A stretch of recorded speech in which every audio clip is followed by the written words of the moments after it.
Olá, sejam bem-vindos a mais uma videoaula aqui no Linfotube. Hoje o nosso tema é processamento de antígenos.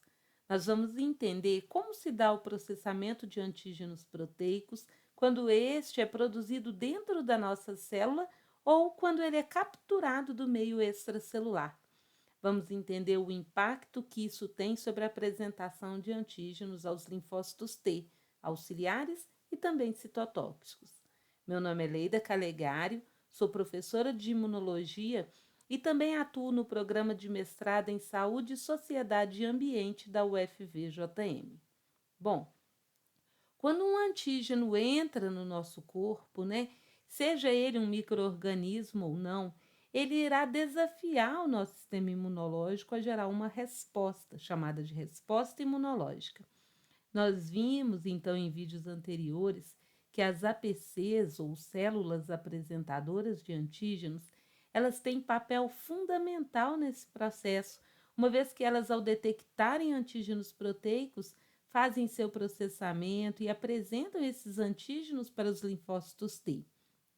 Mas as células apresentadoras de antígenos, elas podem apresentar tanto aquele antígeno que estava no meio extracelular e que foi fagocitado, quanto aquele antígeno que já estava no meio intracelular. Nós vamos ver nessa videoaula de hoje que o antígeno proteico que é capturado a partir do meio extracelular, ele vai ser apresentado ao linfócito T pelo MHC de classe 2, enquanto que o antígeno proteico citosólico, que é aquele que já está no meio intracelular, ele vai ser apresentado ao linfócito T pelo MHC de classe 1. Ou seja, independente da procedência do antígeno proteico, se é extracelular ou citosólico, as nossas células conseguem processá-lo e expressá-lo, apresentá-lo em suas membranas para um linfócito T. Então, primeiro nós vamos falar sobre a via de processamento de antígenos proteicos citosólicos, que são apresentados por meio do MHC de classe 1. Bom, imagine então que essa figura representa uma célula nucleada qualquer do nosso organismo. Como nós vimos antes, praticamente todas as nossas células nucleadas podem expressar a proteína MHC de classe 1. Aqui está representado, então, o retículo endoplasmático rugoso também, né? Agora a gente vai ver aqui o que acontece quando o nosso organismo, ele é submetido, ele é infectado por um vírus, por exemplo. Mas lembrem que essa via é utilizada também para processamento de proteínas próprias e que precisam ser eliminadas como proteínas do nosso corpo que tiveram problemas em seu dobramento e que não estão funcionais. Ou seja, essa não é uma via exclusiva para a apresentação de proteínas de vírus, é só um exemplo que eu vou utilizar. Mas sim, é uma via para a apresentação de qualquer proteína citosólica. Então, essa figura está representando a infecção de uma célula nucleada do nosso corpo por um vírus. Claro que é só um desenho esquemático, a gente sabe que o vírus não entra inteiro dentro da célula, né? Nesse exemplo aqui, então, a gente está vendo que o vírus ele usa a maquinaria biosintética das nossas células para sintetizar suas proteínas e assim conseguir fazer cópias dele mesmo, fazer a reprodução. Então, em azul está representada uma proteína do vírus que foi sintetizada e que agora está aqui no citosol da nossa célula. Existe no citosol das nossas células nucleadas uma proteína que é chamada de ubiquitina. Essa ubiquitina, ela marca proteínas que precisam ser eliminadas, por exemplo, as proteínas do vírus, O proteassomo, que é uma organela citoplasmática, que é codificada também lá no braço curto do cromossomo 6, junto com os genes que codificam as proteínas do MHC, como a gente viu na aula anterior sobre MHC, esse proteassomo reconhece as proteínas ubiquitinadas e inicia um processo de digestão dessas proteínas a serem eliminadas. É como se dentro do proteassomo houvessem várias tesouras, que na verdade são enzimas que vão cortando, vão clivando, digerindo essas proteínas, gerando então fragmentos, né, que são peptídeos antigênicos aqui representados em vermelho. Enquanto tudo isso está acontecendo no citosol, lá no retículo endoplasmático rugoso está acontecendo a síntese de proteínas codificadas pelos genes do MHC. Uma dessas proteínas é um transportador associado ao processamento de antígenos, que é chamada de TAP. Outra proteína que também é sintetizada é a tapacina, que tem a função de prender o MHC de classe 1 bem juntinho do TAP, de modo a aumentar a chance de encontro e ligação desse antígeno com o MHC de classe 1. Lembrem-se, gente, como a gente já falou anteriormente, que o MHC não distingue antígenos próprios de não próprios. Então, qualquer um deles poderia se ligar na sua fenda. Daí a importância da ação da tapacina. Bom, através do TAP, então, os peptídeos antigênicos, aqueles fragmentos de proteína viral que foram, né, digeridos no proteassomo, eles entram no retículo endoplasmático rugoso, né? Como o MHC de classe 1 está ali bem coladinho no TAP por causa da tapacina, existe uma grande chance de acontecer, então, a associação, a ligação do antígeno com o MHC de classe 1. E aí esse complexo vai deixar, então, o retículo endoplasmático rugoso em uma vesícula, de modo que essa vesícula migra, levando, então, esse complexo a ser expresso na membrana da célula. Agora, então, a gente vê aquela célula nucleada inicial expressando um peptídeo, né, apresentando um peptídeo daquele vírus por meio de uma proteína que é o MHC de classe 1. Lembrem-se que o receptor do linfócito T interage com esse complexo MHC antígeno, né? Participando dessa interação também outras proteínas, como o correceptor CD8 e várias outras proteínas, né? Caso haja o reconhecimento específico desse antígeno pelo receptor do linfócito T, o que a gente chama então de primeiro sinal, e caso ocorra também o segundo sinal de ativação por meio dessas outras proteínas envolvidas, né? O linfócito T então vai ser ativado e vai poder gerar a resposta imunológica contra esse antígeno.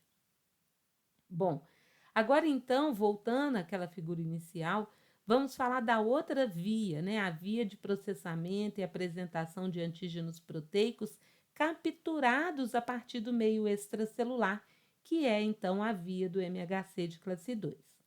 Então, aqui a gente pode ver uma célula apresentadora de antígeno em contato com patógenos no meio extracelular. Por meio dos seus receptores, essa célula reconhece o patógeno, emite pseudópodos, né, ocorrendo então a fagocitose.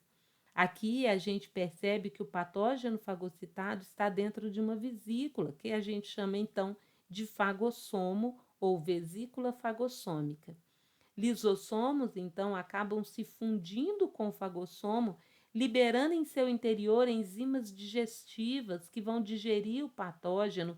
Inclusive, uma dessas enzimas é a catepsina S, que não vai ter ação direta sobre o patógeno, mas vai ser importante depois.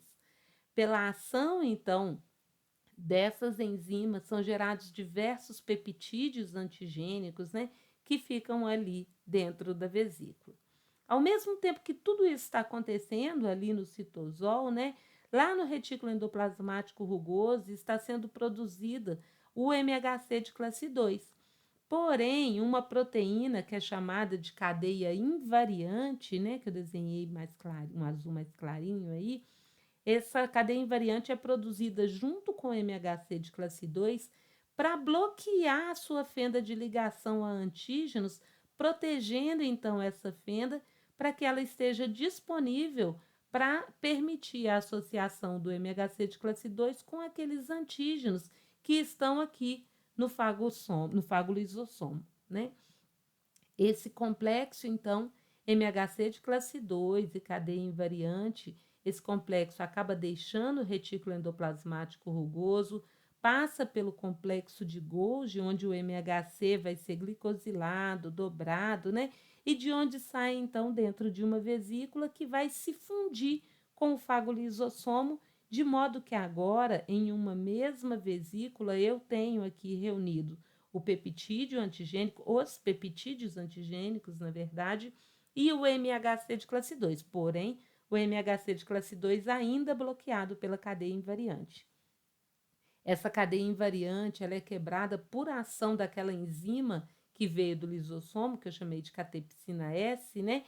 Restando então um clipe que vai ser deslocado pela ligação do antígeno. Ou seja, agora eu tenho no mesmo lugar o MHC de classe 2 desbloqueado e o peptídeo. Acontece então a associação MHC de classe 2 e peptídeo antigênico. Esse complexo sai então dessa vesícula por meio então de uma outra vesícula e vai acontecer então a fusão dessa vesícula contendo o complexo com a membrana plasmática, de forma que esse peptídeo pode ser então expresso na membrana da minha APC pelo MHC de classe 2. Lembrem-se que o receptor do linfócito T interage com esse complexo MHC antígeno, participando então dessa interação também a proteína CD4. Mas lembrem-se que existem outras proteínas envolvidas nesse processo. Caso ocorra o reconhecimento específico desse antígeno pelo receptor do linfócito T, que a gente chama então de primeiro sinal, e caso também ocorra o segundo sinal de ativação, que é a interação dessas outras proteínas, né? O linfócito T, então, vai ser ativado e vai poder gerar resposta imunológica contra esse antígeno. Bom, então essa figurinha que eu coloquei aqui, ela sumariza tudo o que a gente viu das duas vias de processamento e apresentação de antígenos pelas células aos linfócitos T. Observem, então, que nas duas vias a gente tem etapas que acontecem no citosol e também etapas que acontecem no retículo endoplasmático rugoso. Porém, nos dois casos, o MHC só vai para a membrana depois de estar associado com o peptídeo antigênico. Essa é uma condição, né? Além disso, nos dois casos, a gente pode observar o envolvimento dos correceptores CD4 e CD8, né, nesse processo de reconhecimento do antígeno pelo linfócito T. O MHC de classe 1, então, a gente já sabe, né, só relembrando, que ele apresenta antígenos para os linfócitos T CD8 positivos, né, antígenos proteicos citosólicos, enquanto que o MHC de classe 2 vai apresentar antígenos proteicos capturados a partir do meio extracelular para linfócitos T CD4 positivos. Bom, era isso que eu queria falar para você sobre processamento de antígenos proteicos. Eu deixo aqui a lista de materiais que foram utilizados para preparar essa videoaula. E se você gostou desse vídeo, se inscreva aqui no Linfotube, deixe seu comentário, clique no like e ative o sininho para receber notificações quando eu publicar novos vídeos, né? E recomende o Linfotube e também esse vídeo para os seus amigos. Siga o FVJM nas redes sociais. Obrigada e até o próximo vídeo.